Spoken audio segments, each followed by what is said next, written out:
It's time for Seen and Unseen, where we reveal the stories behind the headlines. For that, we turn to Fox News contributor Raymond Arroyo. All right, Raymond, first time in history, ABC Disney's Family Feud features a trans team led by Laverne Cox, of course. Yeah, they were raising money, Laura, for a home supporting formerly incarcerated black trans prostitutes. But the play was very family friendly. TS? Can I just call you TS so we do the whole thing? You can get, listen, I take it short or long. Steve Harvey, it's okay to free ball. We're free balling today all day. Free ball. Some of us are without the B word. So some of us are free. Some of us have set them free.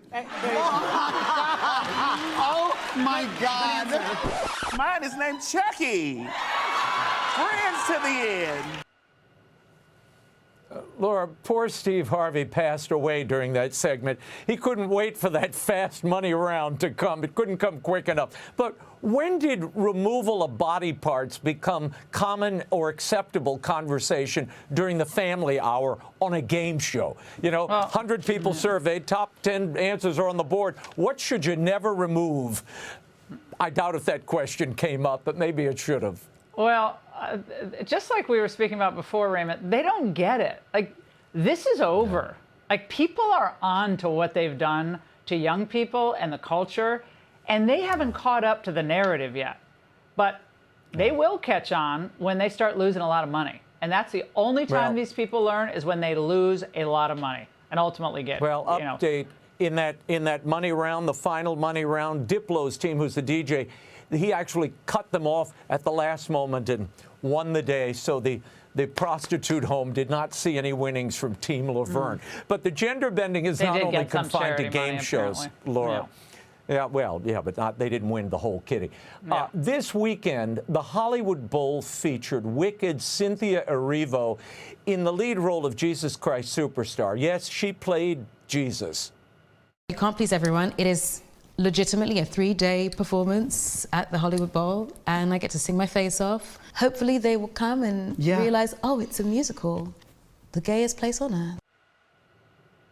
She literally looked, Laura, like Nosferatu in a Fredericks of Hollywood gown. I mean, her vocals aside, which are objectively incredible, this is a horrific display and offensive to literally millions of people. There's not another religious or historic figure that you could gender swap like this and expect no reaction, and no, Erivo won't be appearing in that beloved musical, Muhammad and I. Don't hold your breath or get in line for that one. It ain't coming. Yeah, the easy retort is, now do Islam.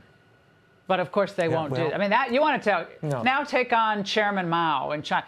Go over to China and try to argue against the Great Leap Forward. And then you're going to because Christians have been dealing with this type of, calumny and ultimately persecution. This is as Christians are being beheaded in Africa, by the way. Right, but where's the Archdiocese of L.A.? Where are the Baptist churches in L.A.? Nobody kicked up a ruckus over this. And look, you saw they have a new Obama musical premiering. Imagine if Bernadette Peters was playing Barack Obama. You think you'd hear something about it? No. I think you will. All right. We've been covering the Sydney Sweeney ad. Raymond, friends of mine were at the American Eagle store in a local mall, said it was packed today. But did you see this from a New Jersey teacher who said it's all trauma-inducing? I remember growing up in a predominantly white community, wishing myself out of this body, out of this culture, take my name, if it meant that I could wake up blonde-haired and blue-eyed, never having to explain who I am or worry about being accepted. That is why this American Eagle ad with Sydney Sweeney is especially off-putting. Why? Where has she been?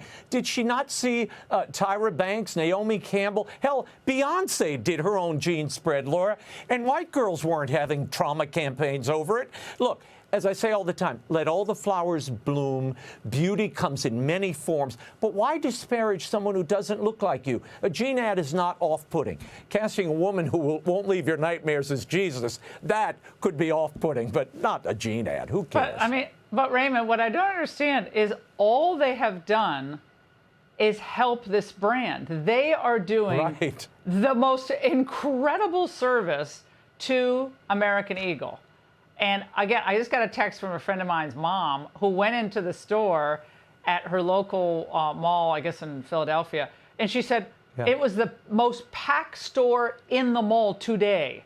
And the jeans were flying off the shelves. She's an older woman. She said, I've never seen anything like it. People lined up. They were in a good mood. They're like, I'm buying this, I'm buying that. And these people are just helping them. Like they're just not very smart, and they're not very fun. That's what I've just. They're not fun, and they're not smart.